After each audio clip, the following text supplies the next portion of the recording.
સુરગણો આજ્ઞાનલોપેક્ષણ એવાય અક્ષરધામના અધિપતિ શ્રી સ્વામિનારાયણ ભગવાનની જય. હરિપ્રસાદ સ્વામી મહારાજની જય.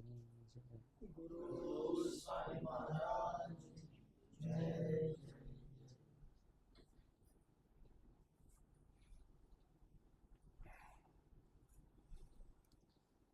આપણે ગઈ વખતે એક વિશેષ વાત કરી રહ્યા હતા કે નિયમિતપણે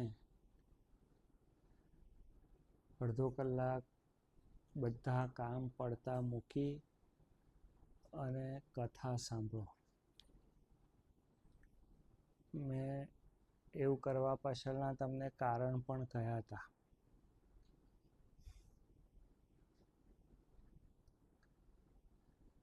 કેટલા હરિભક્તોએ એ નિયમ વ્યવસ્થિત પાડ્યો છે? સાચું બોલજો. ફરીવાર તમને એની એ જ વાત સમજાવું છું. આજે મેં પ્રભુને કહ્યું કે શ્રાવણ મહિનો કર એમ. હું હમણાં સચિનને કહી રહ્યો છું કે શ્રાવણ મહિનો કર, કે ઉમંગ કર, શ્રુત કર, મંથન કર.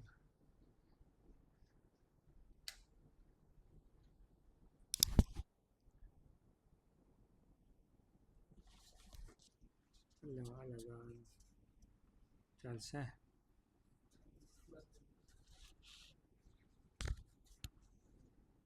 હું તમને આ જે વાત કરી રહ્યો છું ને,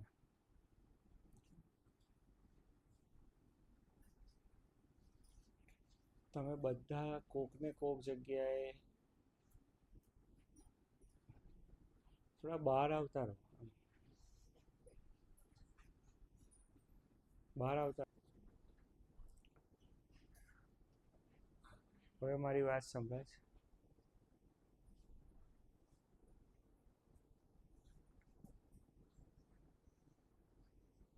દિવ્યેશ, અહીં એક એની જરૂર છે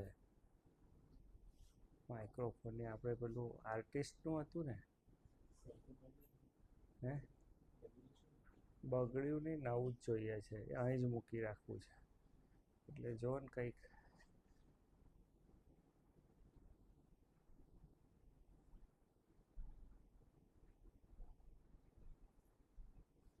એટલે મૂળ મુદ્દાની વાત તમને એવું કરું છું કે તમને બધાને કોકને કોક જગ્યાએ આનંદની ઈચ્છા છે, મજાની ઈચ્છા છે, કોક જગ્યાએ પૂર્ણકામપણાની ઈચ્છા છે.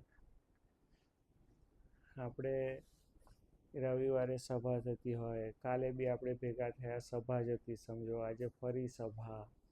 આપણે એમને એમ થોડી આવીને બેસીએ છીએ, કંઈક અપેક્ષા સાથે જ બેસીએ છીએ ને.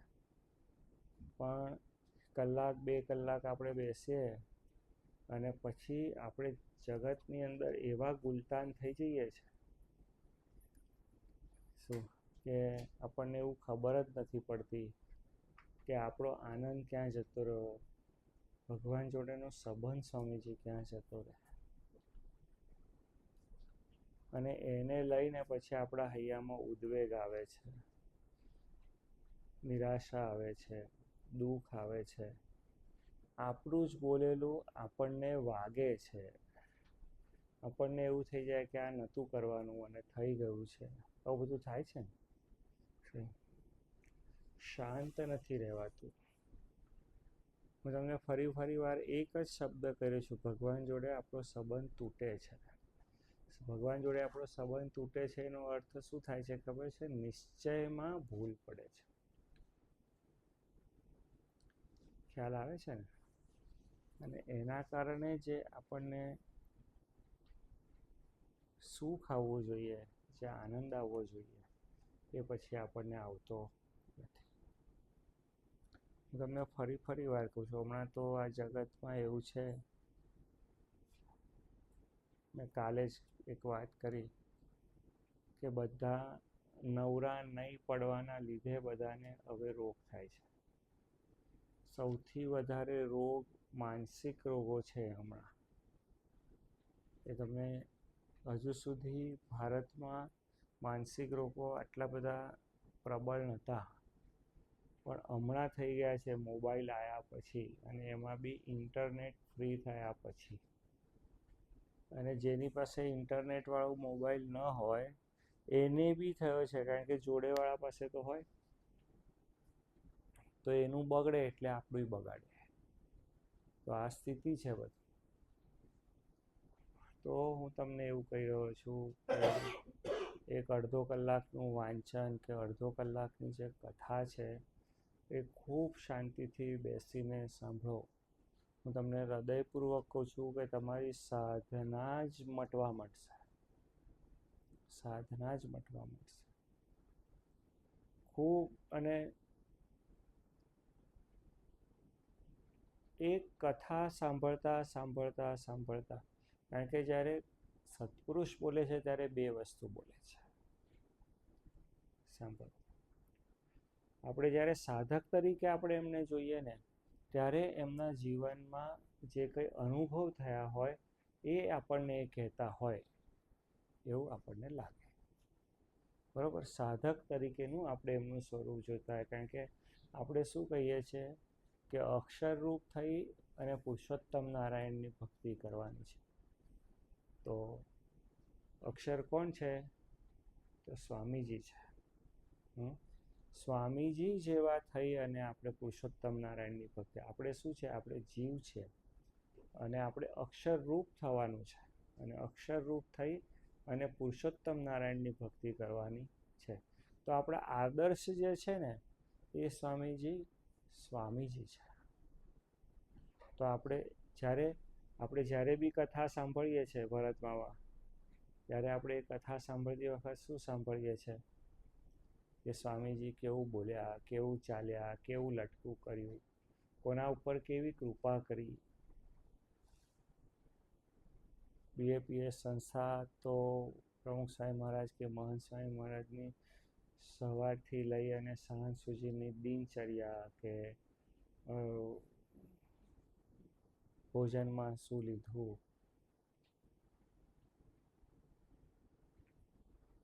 બાપાએ આટલા પત્રો લખ્યા તો કયા પ્રકારની પેન વાપરી, અને એ પત્રમાં એના ઉપર આખું પુસ્તક છે.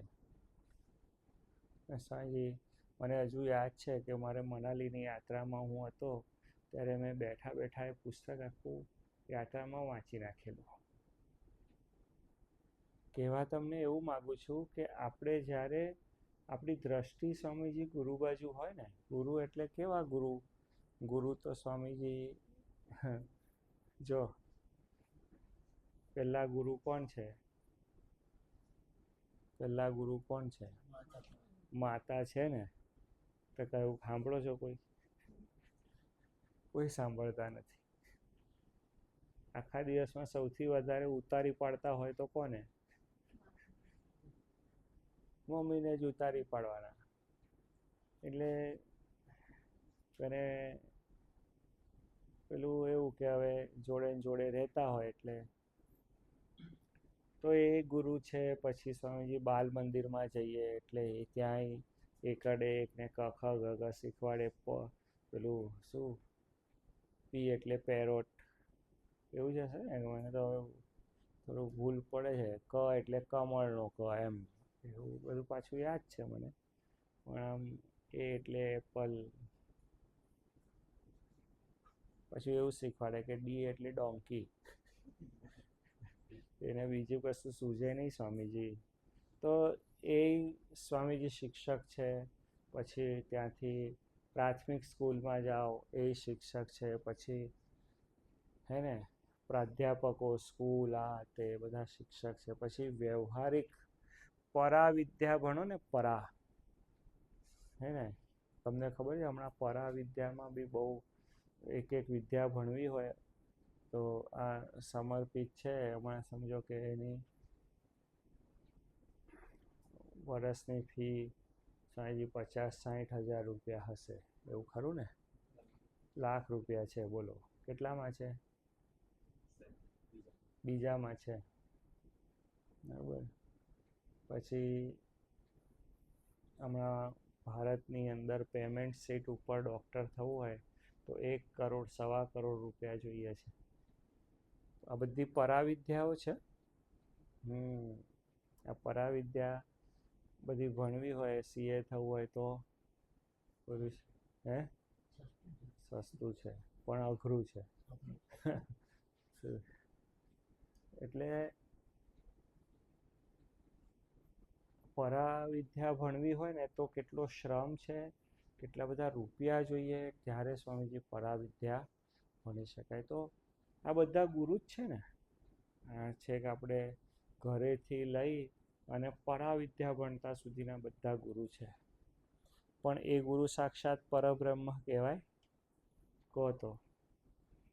જો એમનું કહ્યું કહીને સાંભળીને જ આપણને કોઈ સોફ્ટવેર એન્જિનિયર હોય, બરોબર, એને સોફ્ટવેર ક્રિએટ કરતા આવડે કે છે ને કે બરોબર ને, ડૉક્ટર કંઈ જાતે એ કરી શકે? એને કોઈક પાસે શીખવું તો પડે જ ને. શું આર્કિટેક્ટ થઈ જાય સ્વામીજી એમને? એને શીખવું જ પડે કોકની પાસે. તો બધા શીખવાડનારા જ છે ને, બધા ગુરુ જ છે ને. પણ આ બધી પરાવિદ્યા છે, એને કરીને સ્વામીજી મોક્ષ થતો નથી. તો મોક્ષ શું છે? આમ વ્યવહારિક ભાષામાં શાસ્ત્રોક્ત ભાષા છે. વ્યવહારિક એટલે શાસ્ત્રની વ્યવહારિક ભાષા એમ. શું તો મોક્ષનો અર્થ શું છે? જે મોહનો જેનાથી નાશ થઈ જાય છે એ મોક્ષ છે. પણ એટલી જ અવસ્થા છે. ભગવાન સ્વામિનારાયણ શિક્ષાપત્રીમાં એટલા માટે વાત કરી છે કે ભગવાનને વિશે ધર્મ અને મહિમાવાળો જે સ્નેહ છે તે ભક્તિ છે. તો જો નરસિંહ મહેતાજી બી શું બોલ્યા કે હરિના જન માંગે ન મુક્તિ, માંગે જન્મો જન્મ ભક્તિ રહે. બરોબર ને? તો એ મોક્ષ કરતાં પણ સ્વામીજી આગળની એક સ્ટેપ છે, એક એ છે. હું તમને પૂછું કે કોઈક જગ્યાએ એની અપેક્ષાથી સ્વામીજી આપણે બધા અહીંયા ભેગા થઈએ છીએ. નહીં તો આપણે અહીં શું કરવા ભેગા થઈએ? તમે આટલી બધી સેવા કરો છો તો સ્વામીજી કોકને કોક જગ્યાએ સમય કાઢો છો, ધન કાઢો છો, મનને મારો છો. હું તમને એવું કહું છું. આજે જ મેં એક હરિભગતને ફોન કર્યો, બધું વેળાસર આવજે. હું અહીં આવ્યો ત્યારે હરિભગત બેઠો હતો, મને આવવા મોડું થઈ ગયું. તો સમયસર આવવાની વાત જે છે એ કેમ આપણે આટલું બધું દોડીને કરીએ છીએ? કારણ કે આપણને કોઈક જગ્યાએ શ્રીજી મહારાજનો રાજીપો જોઈએ છે. અક્ષરધામમાં જઈને કરવાનું શું છે? મહારાજ બેઠા હોય ને આપણે બેઠા હોય સામ સામે, અને કાંઈ નહીં કરવાનું. બોલો, મહારાજ સામે જોયા કરવાનું. સુખ લેવાનું. અને અહીં તો કેટલી બધી ઉપાધિ છે. અક્ષરધામ એટલે નિવૃત્તિ નહીં. હા, અક્ષરધામ એટલે પરમ પદની પ્રાપ્તિ છે. સંકલ્પ વિકલ્પ જતા રહે તો સમાધિમાં બી જઈ શકાય. સમાધિમાં પણ એ શક્ય છે. પણ બધા જ સંકલ્પો શ્રીજી મહારાજ એ અક્ષરધામ, બીજો કોઈ સંકલ્પ જ નહીં, એ સ્વામીજી અક્ષરધામ છે. હું તમને મૂળ મુદ્દાની વાત જે કહેવા માંગુ છું, ખૂબ ખૂબ ખૂબ ભગવાન સ્વામિનારાયણ પ્રથમના 18ની અંદર જે વાત કરીને, હમણાં સ્વામીએ બી એ વાતનો ઉલ્લેખ કર્યો કે અંતઃકરણનો ઝાઝો વાંક નથી. તો વાંક શાનો છે? ઇન્દ્રિયોને જે આપણે લાડ લડાવીએ છીએ ને. અને કાલે બી મને ઉર્વેશભાઈનો ફોન આવ્યો, આજે જ આવ્યો ને સવારે. એટલે કંઈક વાત નહીં કે, એટલે હું કીધું શું જમે છે એ બહુ મહત્વનું નથી, પણ નિસ્વાદી થઈને જમાય છે.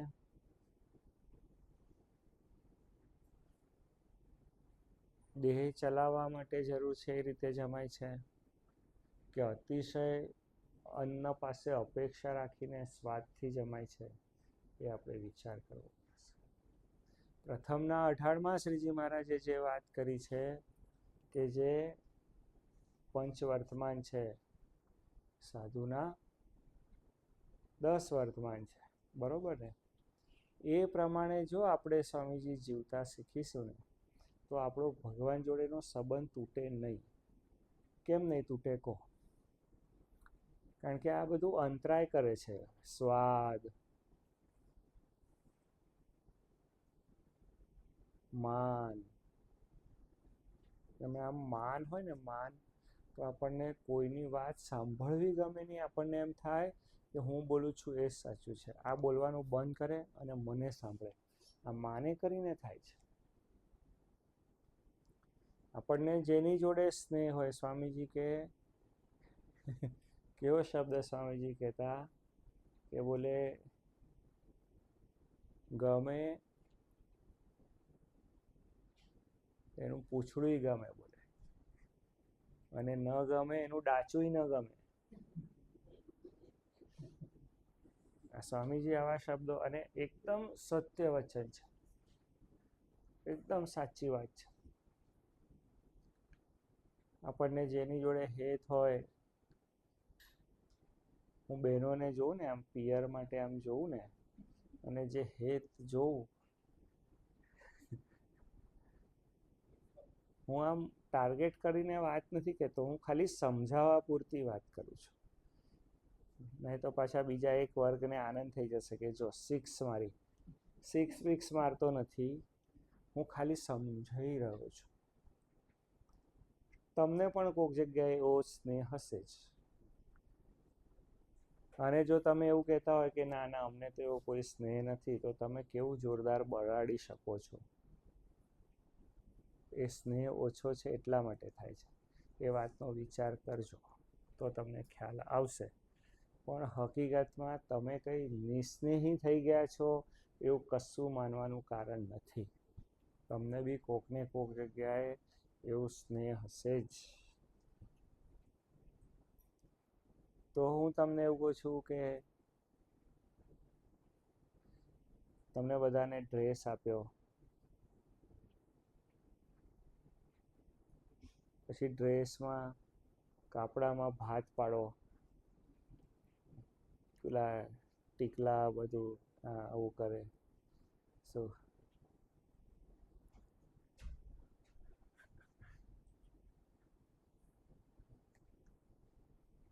નથી કરવાનું ને?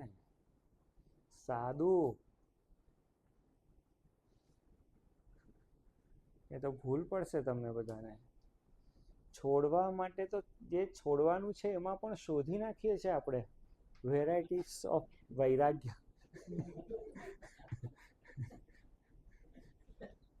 કહું છું વૃત્તિ નથી છૂટી રહી, જો સમજો વાત.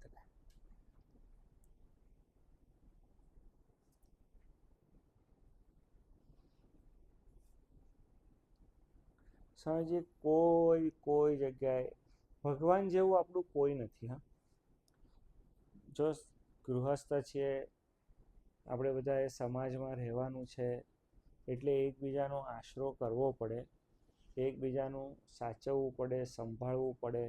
કોઈને મૂકીને ચલાય નહીં, બધાએ સાથે જ ચાલવું પડે, બધા આત્મીયતાથી જ જોડે રહેવું પડે. પણ એક વાત તો હૈયાની વિશે પાકી રાખજો કે શ્રીજી મહારાજ જેવું આપણું કોઈ નથી.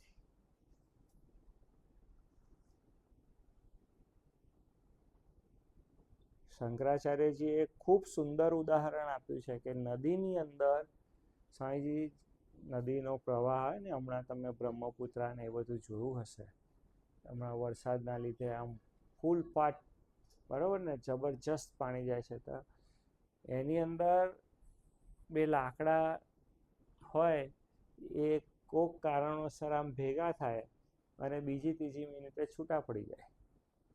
પછી પહેલું લાકડું ક્યાં ને બીજું લાકડું ક્યાં આપણને નથી ખબર.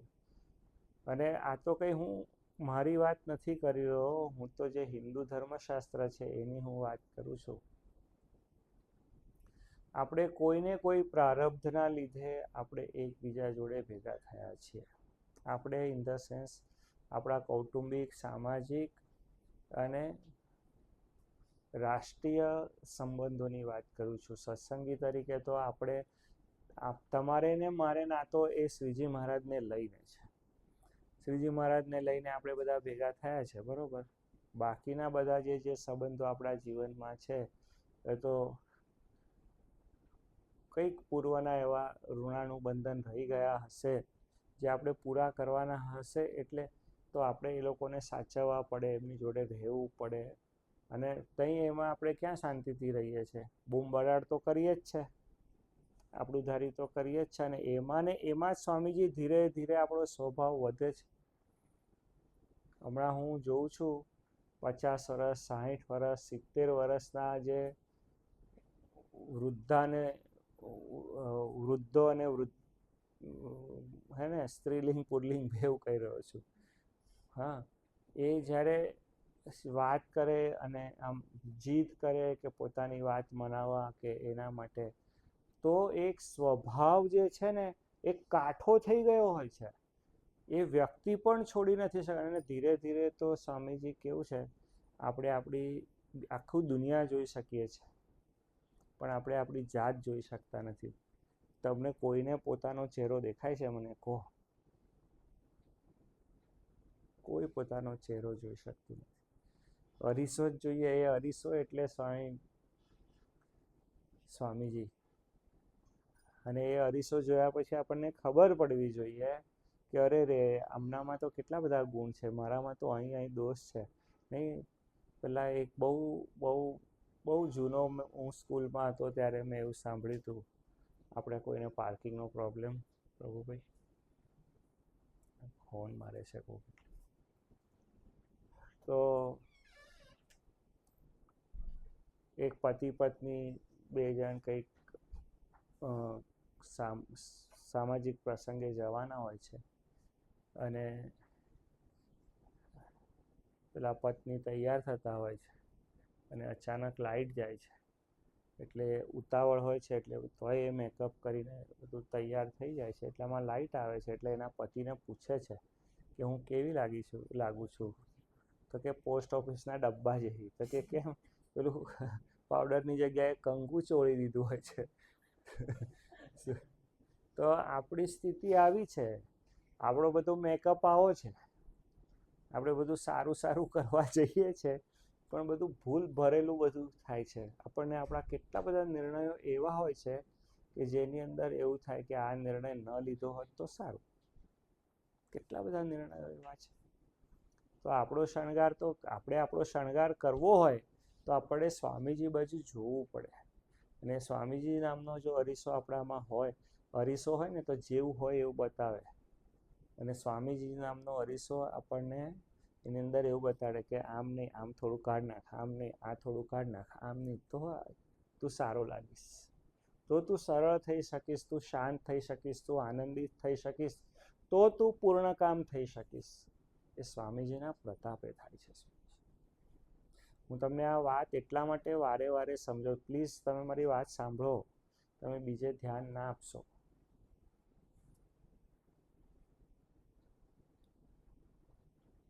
એક જ વાતનું જ્યારે વારે વારે પ્રતિપાદન કરું તો સ્વાભાવિક છે કે તમને બધાને કંટાળો આવે. પણ આ વાત જ્યાં સુધી સિદ્ધ નહીં થાય ત્યાં સુધી સ્વામીજી આગળના સ્તરે નહીં પહોંચાય, સાધના પરિપૂર્ણ નહીં થાય, વાત જ સમજણ નહીં પડે. એટલે તમને કહું છું કે જો સ્વામીજી જેને નિશ્ચય હશે ને એનાથી જ પ્રથમનું વઢાડ પડાવવાનું છે. કેમ? કારણ કે નિશ્ચયવાળાને જ એમ થાય ને કે હવે હું આગળ જઉં. નિશ્ચયવાળાને જ એમ થાય ને કે મારી ભૂલ પડે છે.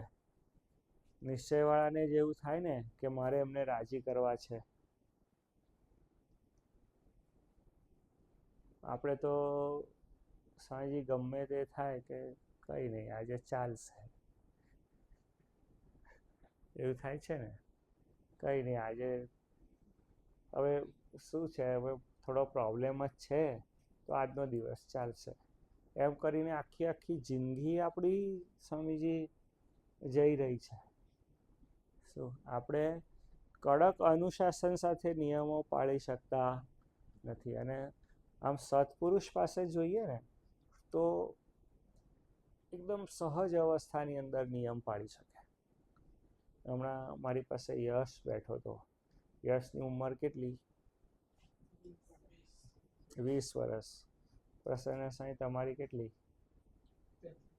33 વર્ષની ઉંમર. અને તો યશ મારી પાસે બેઠો વાત કરે કે સ્વામી, પ્રસન્ન સ્વામી સૂર્ય નમસ્કાર કરે ને તો જોવાનું. એટલે મેં એને તરત પૂછ્યું, કીધું કે એટલે શું કરે, એટલે કેવી રીતે એમ? તો કે સ્વામી એટલા બધા ફાસ્ટ કરે ને. હું કીધું હા, તો કીધું લોચા પડી જતા હશે ને? તો કે નહીં સ્વામી, એકદમ વ્યવસ્થિત અને જોરદાર, એકદમ લયમાં કરે એમ. તો જે નિયમિતપણે સ્વામીજી સાધનામાં રસ છે ને, એને અઘરું નથી પડતું, એને ભૂલે નથી પડતી. અને આપણે શરૂ કરીએ અને જો નિયમો વારે વારે તોડ કરીએ તો એક વખત નિયમોનો એટલો બધો બોજ થઈ જાય. 5 વર્ષ સુધી તમે નિયમ જ પાળી ન શકો તો પછી એટલો બધો બોજ થઈ જાય ને કે પછી એમ થાય કે હવે આપણાથી નહીં થાય, મૂકી દે. પણ જો શુરવીર થઈને, હું તો આ શબ્દ સાંભળું કે જે મેરું તો ડગે પણ જેના મન ના ડગે પાનભાઈ. સ્વામીજી જેવા પુરુષ આપણી સામે આદર્શ સ્વરૂપ ઊભા છે કે નહીં જ, મારા નિયમમાં ફેર તો નહીં જ પડે એમ. મેરું તો ડગે પણ જેના મન ના ડગે પાનભાઈ. પછી એ ભજનની અંદર આગળ કહે કે એના નયનોમાં વરસે સાચા નૂર રે. તો સ્વામીજી કોઈક જગ્યાએ હું તમને જે વારે વાત કરું છું ને કે નિયમિતપણે સ્વામીજી કથા સાંભળજો. મેં તમને ગઈ વખતે એક નિયમ આપ્યો હતો કે શાંતિથી બેસીને કથા સાંભળજો, બરાબર. હું એમાં આજે એક થોડોક બીજો ઉમેરો કરું છું. વિશ્વાસથી એને સાચી માની અને કથા સાંભળજો. પ્રથમના 16માં શ્રીજી મહારાજે વાત કરી છે. હું તમને એ વાત આપણે થોડોક ચર્ચા કરીએ, સમજવાનો પ્રયત્ન કરીજો. પ્રથમના 16માં મહારાજે એ વાત કેવી કરી છે.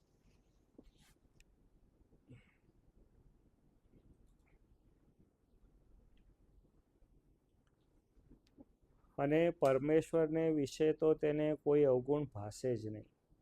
જો પહેલી લાઈન શ્રીજીમાં 10 લીટીનું વચનામૃત, 10 જ લીટીનું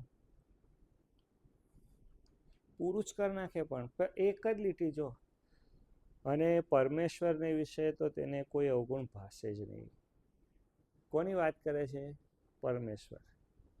જેના ઉપર કોઈ નથી એ પરમેશ્વર. જેના માટે કશું અશક્ય નથી એ પરમેશ્વર.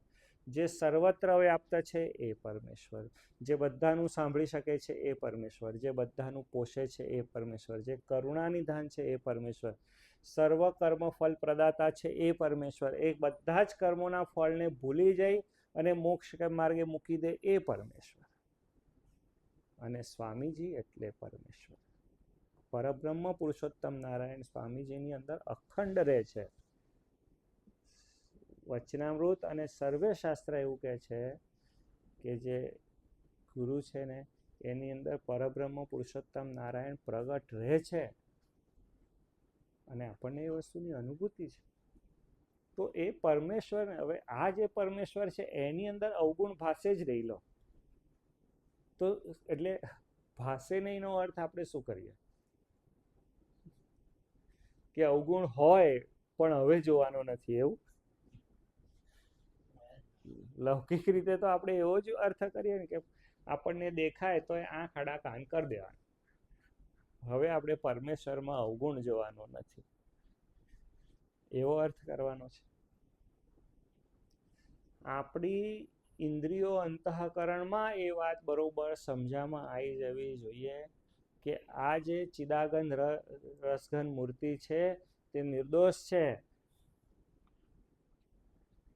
એને વિશે કોઈ મહાબળવંત માયા તમારી, હો જેણે આવેરી આન રે નારી, હોય વરદાન દીજે આપે, એહ માયા મને ન વ્યાપે. માયા વ્યાપે છે એટલે આપણને એનામાં દોષ દેખાય છે, એટલે આપણને એનામાં અવગુણ દેખાય છે.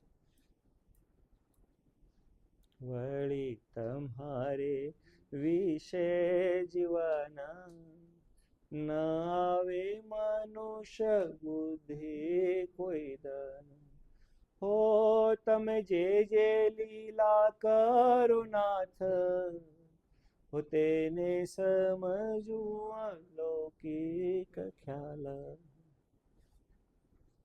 અમારે આ પ્રભુ નિર્દોષ અહીં રહેતો હતો, ત્યાં આમાં ઉછાળીને રમાડતો હતો.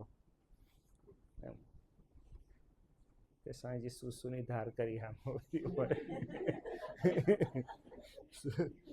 તે ફેંકી દે, અરે યાર એમ કરીને તરત પાછું એને ઠેકાણે મૂકે, એને લૂછે, પોતાની જાતને લૂછે.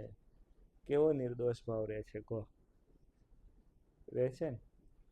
આપણને જેની જોડે સ્વામીજી બનતું હોય, જે આપણને ગમતું હોય, કેટલો નિર્દોષ ભાવ રહે છે. આજે મહાબળવંતની જે પ્રાર્થના છે એની અંદર તો બહુ અદ્ભુત વાત કરી છે કે તેને સમજવું અલૌકિક ખ્યાલ.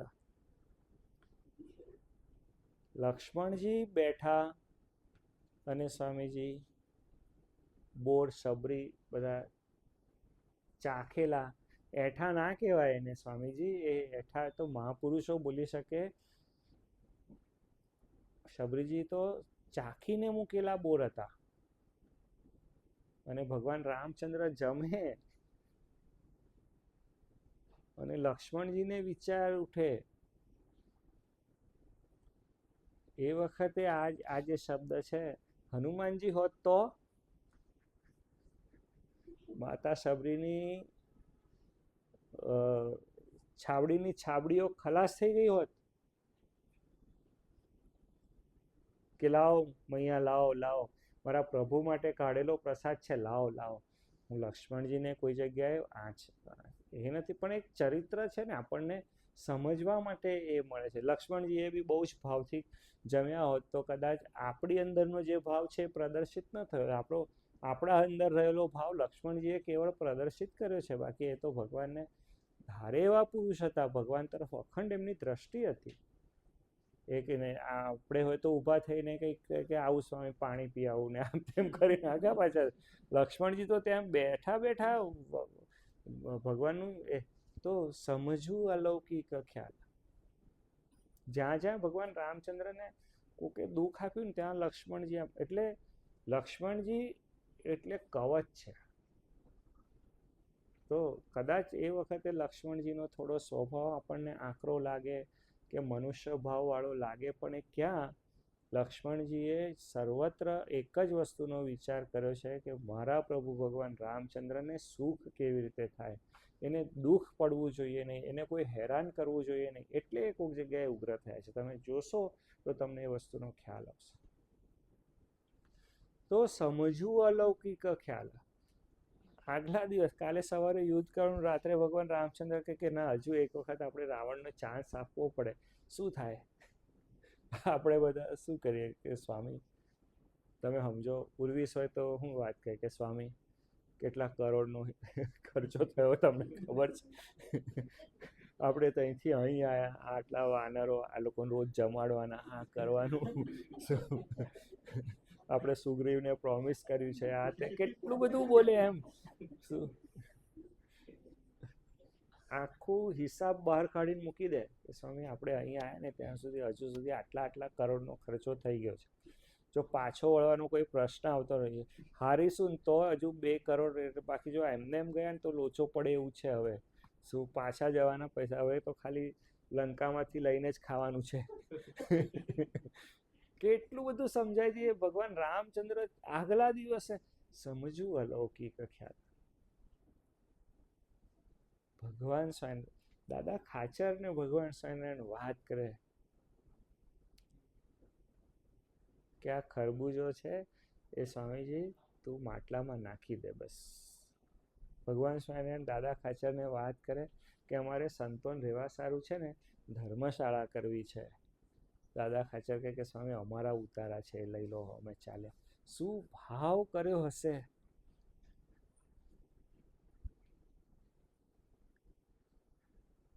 તમે આ બધી વાતો છે ને સાંભળવી ખૂબ મજા આવે ને, ખૂબ મજા આવે. તમે જોજો જે લોકો સ્વામીજી પિક્ચર જોતા હોય, હમણાં 2-3 જણ મને કંઈક એક પિક્ચરનું વર્ણન કર્યું કે સ્વામી એટલું જોરદાર, એટલું જોરદાર, એટલું જોરદાર. મેં એને ધીરે રહીને પૂછ્યું, બધું તારે એ પિક્ચરનું હીરો થવું છે? એટલે એને તો પાછું એવું ને કે સંતનું વચન અસત્ય માનવું જ નહીં, તો કે સ્વામી થવા મળતું હોય તો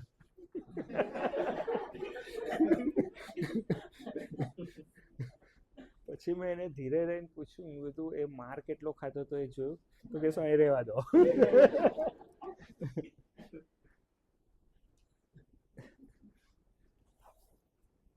મહેનત જોયું ભાઈ, આ તો વાત કરું છું. હોય જ ને, જે હીરો થતો હોય એને માર તો ખાવો જ પડે. કોઈ માર ખાધા વગર હીરો થયો છે આ પૃથ્વી પર? કઈ જગ્યાએ? ભગવાન રામચંદ્ર જુઓ, શ્રી કૃષ્ણ પરમાત્મા બોલો, કોઈ જગ્યાએ. ભગવાન સ્વામિનારાયણ પગ વાળીને બેઠા નથી. નીકળ્યા જે દિવસથી વન વિચરણ માટે, ત્યાંથી લઈ અને સ્વધામ ગમન લીલા કરી ત્યાં સુધી, તિરોધાન લીલા સુધી ભગવાન સ્વામિનારાયણ પગ વાળીને બેઠા નથી.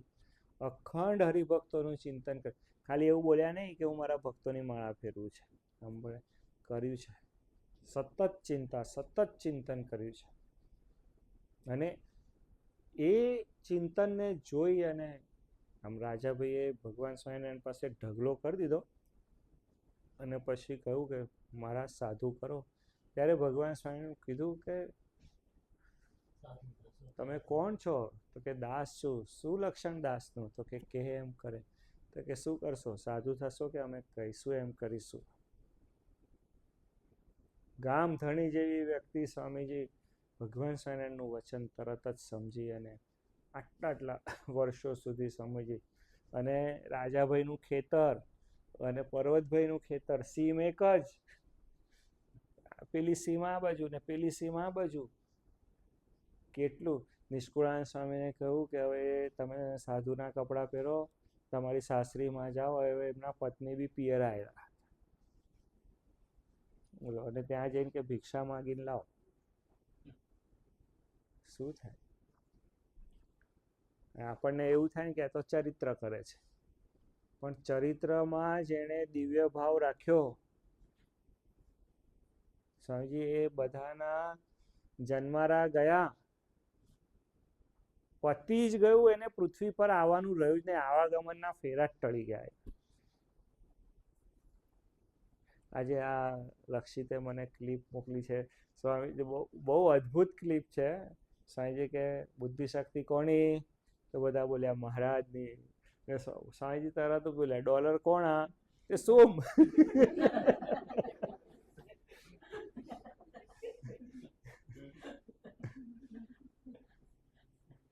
પછી સ્વામીજી ખરેખર પ્રસાદીનું વાક્ય, એકદમ પ્રસાદીનું વાક્ય સ્વામીજી બોલ્યા કે જેને એવું મનાશે કે ડોલર પણ ભગવાનના છે, એને નિર્વિકલ્પ સમાધિનું સુખ આપી દેવું છે.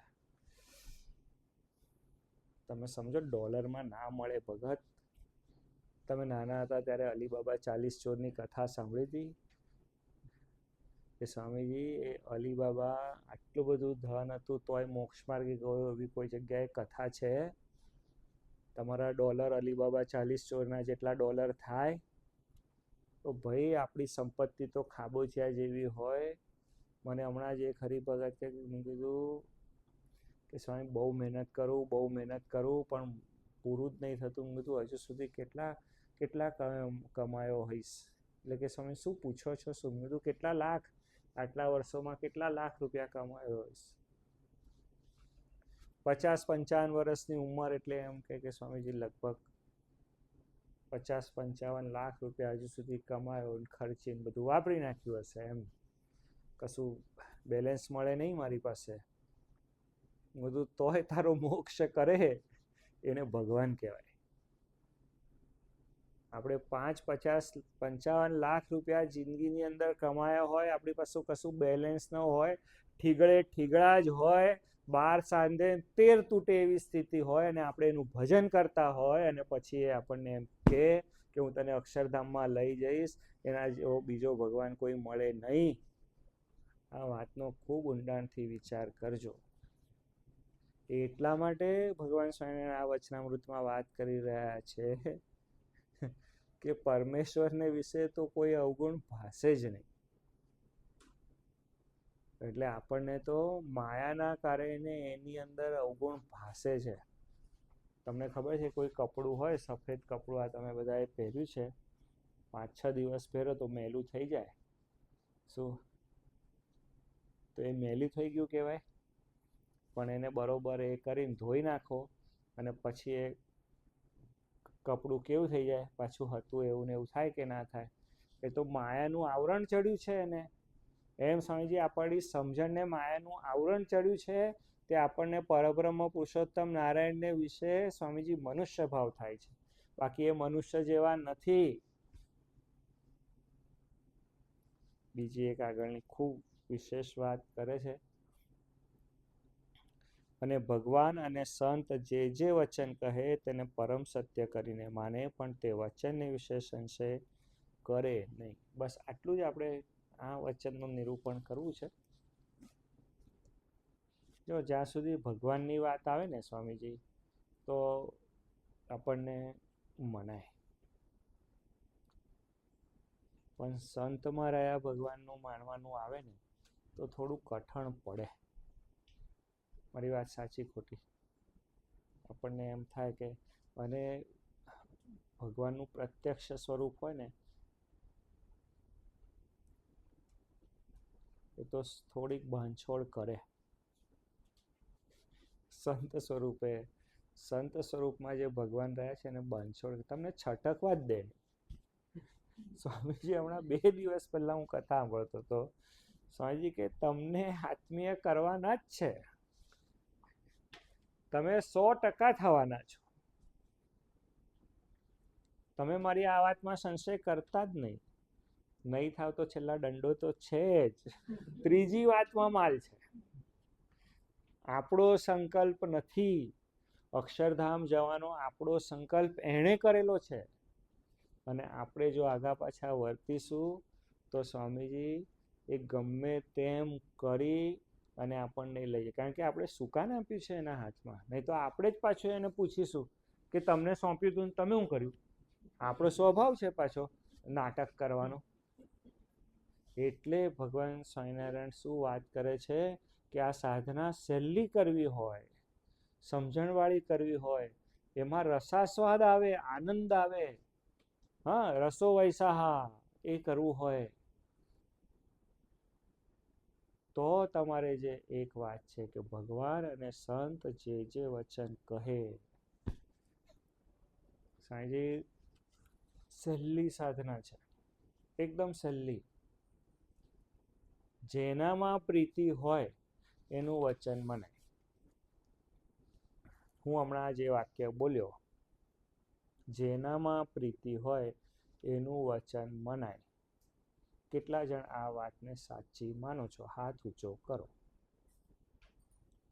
તો એનો અર્થ એ થયો કે આપણને ભગવાનમાં પ્રીતિ નથી. જો આપણને એવી ને એવી પ્રીતિ થઈ જાય, એટલે તુલસીદાસજીએ શું કહ્યું કે જૈસી પ્રીત હરામ સે વૈસી હરિ સે હોય. પલ્લા પકડે ને કોઈ સીધા વૈકુંઠ જાય. તો પ્રીતિ કેવી કરવાની છે? હે ને? એનું વચન આપણને સહજ મનાવવું જોઈએ. ત્યાં મન બુદ્ધિ ચિત્ત કશું લગાડવાનું નહીં. આપણો ઈગો બાજુએ મૂકી દેવાનું, આપણી બુદ્ધિ બાજુએ મૂકી દેવાનું, આપણી વાણિયા વિદ્યા બાજુએ મૂકી દેવાની. હું તમને એવું કહું, એક જણ આવ્યો કે સ્વામીજી પેલું કંઈક નહીં, પેલું ચેન બિઝનેસ વાળું હોય છે,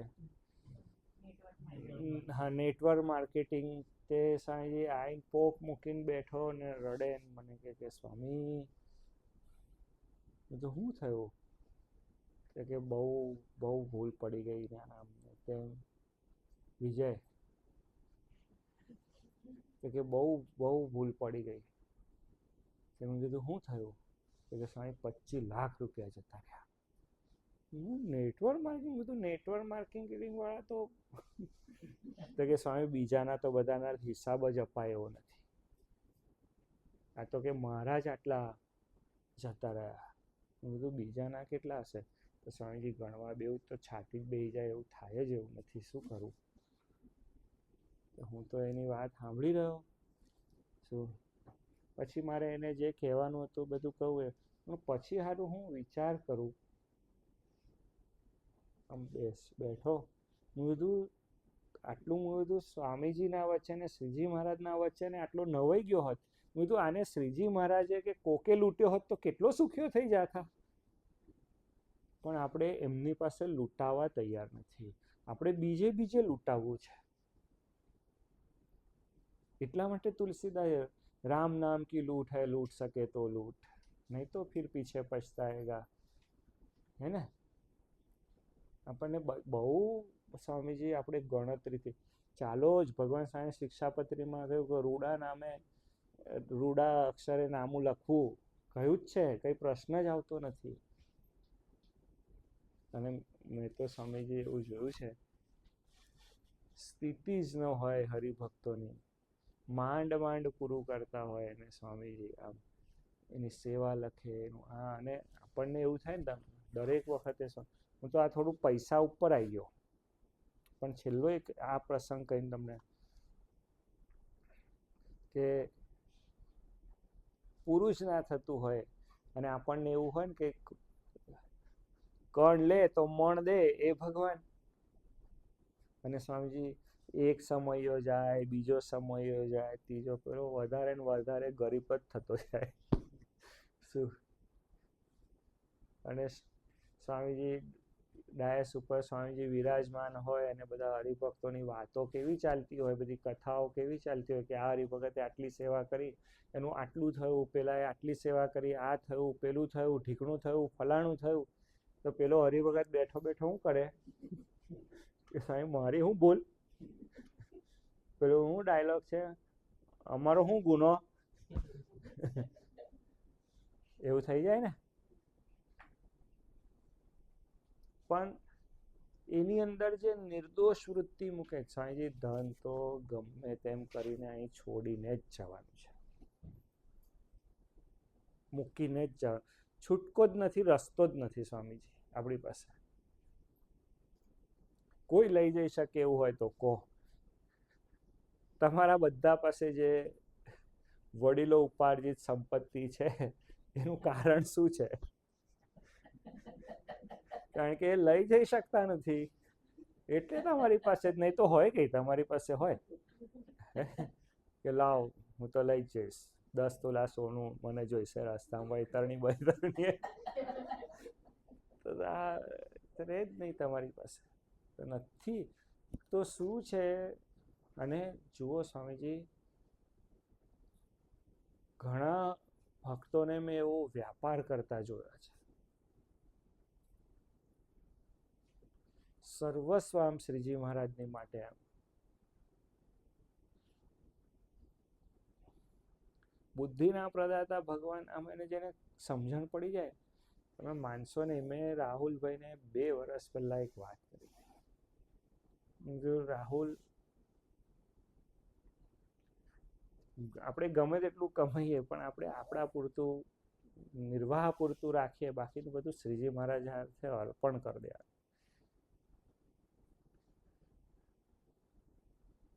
અને આ વખતે રાહુલભાઈ મને એવું બોલ્યા કે સ્વામી જેટલું જોઈએ ને એટલું લઈ લેજો.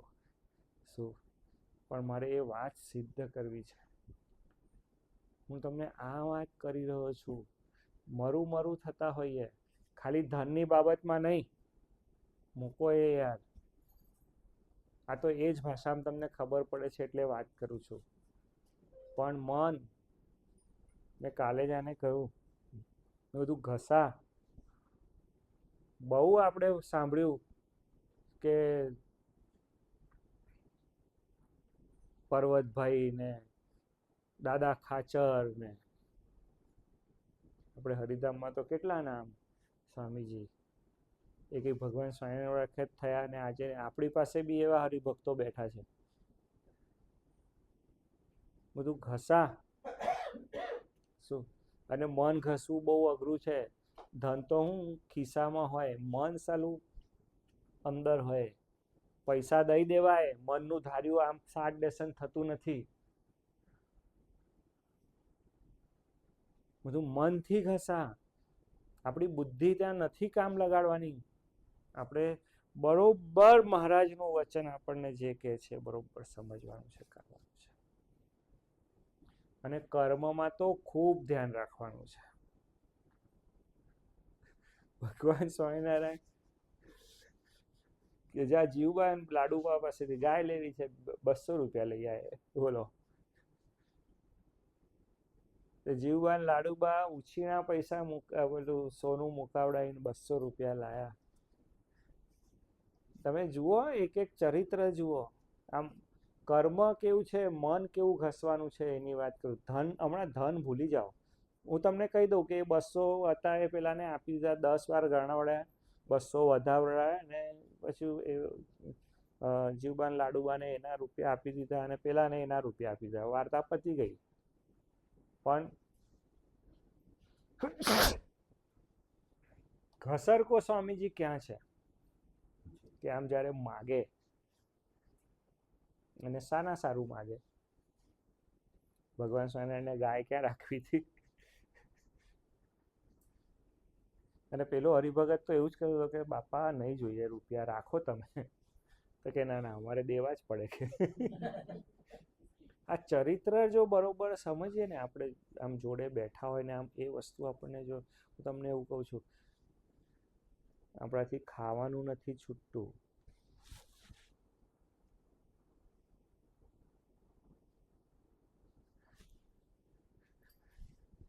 એવું કહ્યું હોય કે હમણાં ને હમણાં આવ. હમણાં ને હમણાંનો અર્થ શું છે? તો જ્યાં છે ત્યાંથી જ તું બધું પછી વિચાર ના કરીશ કે મારે નોકરીમાં 10 દિવસ મારે પાર્થને કેવું હોય તો કે સ્વામી હજુ કાલે જ રજા. એને જ્યારે બી કહીએ ને કે રજા પાડતો કે કાલે જ પાડી છે.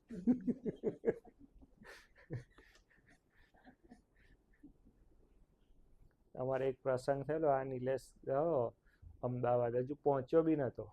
હું કીધું નિલેશ જ્યાં છું ત્યાંથી પાછો આવ. તો સ્વામીજી તઈ ઘરવાળીને ઉતારીને તરત વાહે વાહે પાછો આવ્યો. શું પછી આવીને બધી કથા કરી. અને આપણે હોય તો કે સ્વામી કઈ હતું કામ? કશું નથી, અહીં આપણે બેને લૂડો રમવાનું છે.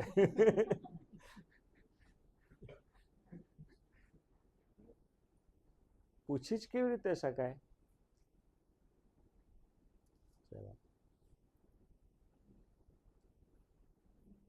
પૂછી જ કેવી રીતે શકાય આપણાથી?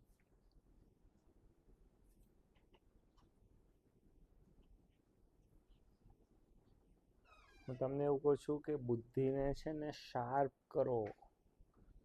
બહુ બહુ માયાનું પડળ ને બહુ એના વચનમાં આપણને સ્વામીજી વિશ્વાસ નહીં આવે. આપણા બધા જન્મારા છે ને ત્યાં જ છે, બાકી ભગવાન મળ્યા પછી બી જન્મારો. ભગવાન કે મારું દર્શન નિષ્ફળ જાય નહીં, આવું વચન છે ને સ્વામીજી ભાગવતજીને વિશે છે. બોલો, આપણે આપણું તો કશું બોલતા જ નથી. તો ભાગવતજીનું હું તો જે કંઈ છું ને એ ડાયલ્યુટ કરીને કહી રહ્યો છું એવું સમજો. અને તમે એવું વિશ્વાસે કરીને માનજો કે હું ભગવાન સ્વામીથી લઈને સ્વામીજી સુધીની જે પરંપરા છે એ વાત જે એમણે કરી છે એને સમજાવવા માટે તમને પ્રયત્ન કરી રહ્યો છું. કદાચ શબ્દો નવા હશે પણ વાત એની જ છે. ખ્યાલ આવે છે ને તમને? તો ભગવાન સ્વામી એ એક અનિમેષ દર્શન, અનિમેષ ખબર પડે છે? હાનિનેસ બોલો. ભગવાન સ્વામિનારાયણ અને મુક્તાનંદ સ્વામી 2 જણ ઊભા હતા.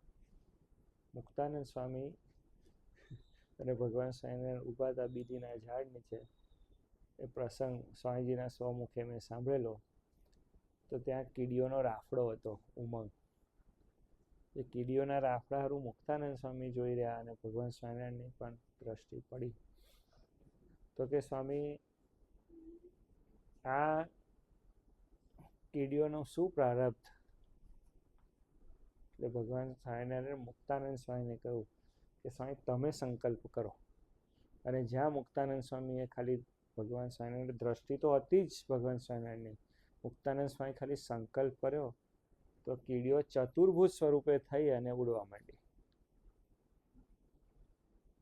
બધી વાત થઈ ગઈ. મુક્તાનંદ સ્વામી કે મહારાજ એ કીડીઓને એવા શું ભાગ્ય કે એને સ્વામીજી સીધી કીડીની યોનિમાંથી સીધું ચતુર્ભુજ, સીધું વૈકુંઠને વિશે. કે મુક્તાનંદ સ્વામી તમ જેવા સાધુની દ્રષ્ટિ અને તમ જેવા સાધુનો સંકલ્પ. સ્વામીજી હવે આપણે આપણી જાતનો વિચાર કરીએ તો આપણને ખબર પડે. આજે ગાંડા કાઢીએ છે ને બધા, એ ગાંડા સ્વામીજી કાઢવાના બંધ કરવાના. સચિન શું તો આપણને જે ભૂલ પડે છે, આપણો જે સંબંધ ભગવાન જોડે તૂટે છે, એ તૂટવાનું બંધ થાય.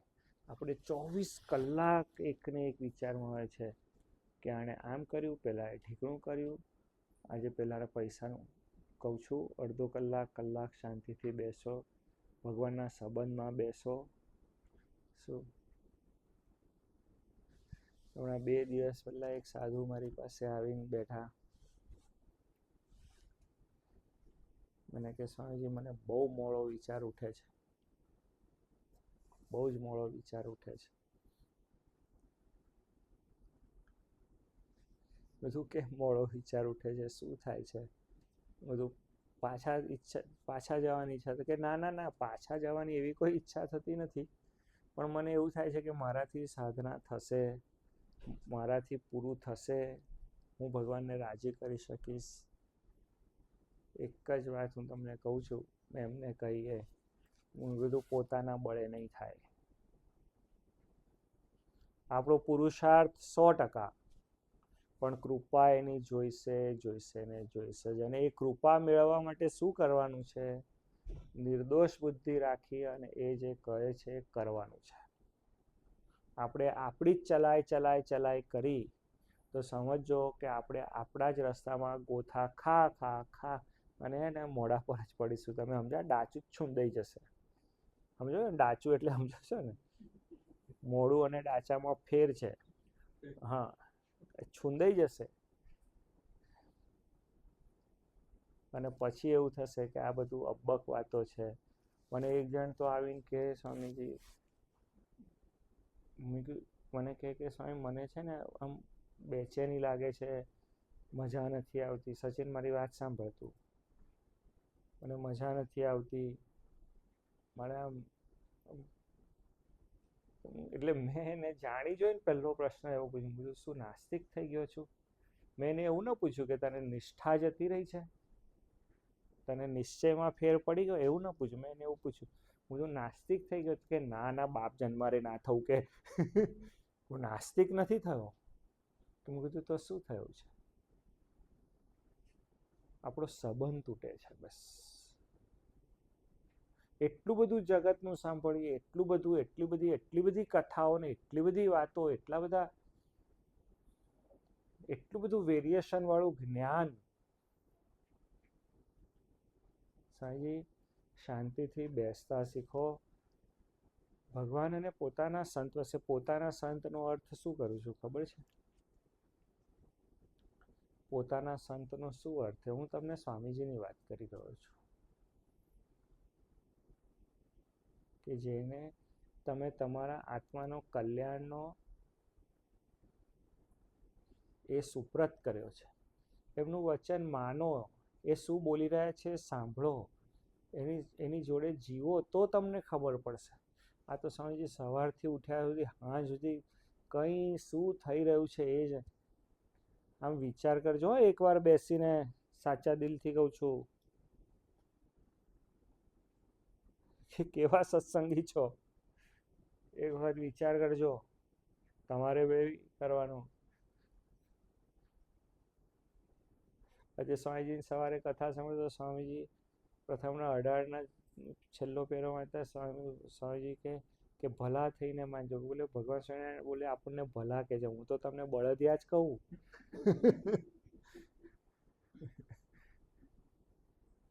કૃપા શબ્દ છે. હા, તમે હસ્યા, તમે અલગ થિંકમાં ગયા, મજા આવે લૌકિક વિચારમાં તો એ જ આવે એમ, પણ હકીકતમાં આપણે છીએ જ બળદિયા. આપણે સવારથી સાંજ સુધી સ્વામીજી ખેંચ ખેંચ ખેંચ ખેંચ, અને એ સાલું ઘાણીનું બળદ. સવારથી સાંજ આપણને બોલો એવું ખબર નહીં હોતી કે 4 વાગ્યા છે હમણાં બપોરે, બરોબર, સાંજે 6 વાગે શું કરવાનું, બોલો. 6 વાગે એવું નહીં ખબર હોતી 8 વાગે શું કરવાનું છે. 8 વાગે ખબર, 10 વાગે સુવા પડ્યા તો એ નહીં ખબર હોતી ઊંઘ ક્યારે આવશે, ખાધેલું પચશે કે નહીં. આ તો મને એસિડિટી થાય, મને ખબર, ખાધા પછી એક વિચાર આવે કે હારું એસિડિટી થઈ ગઈ તો થઈ ગઈ તો થઈ ગઈ તો. આપણે હું ભૂસી ભાંગવાની નથી આપણાથી, આપણો કોઈ પ્લાન જ નથી. જે લોકો નોકરી કરતા હોય ને એ લોકોને તો ખબર નહીં, 1લી 2જી તારીખ તો આમ કાગ ઢોળે રાહ જોતા હોય, જ્યારે મહારાજની જુએ ને કે આવે આવે આવે, અને 5મી તારીખે આવે અને 6ઠ્ઠીએ કડડ ભૂસ હતો એવો ને એવો જ થઈ જાય પાછો. કોઈ પ્લાનિંગ જ નહીં સાંજે, કોઈ પ્લાનિંગ નહીં. અને જે આવા આધારે જીવતો હોય એને શું સુખ આવે,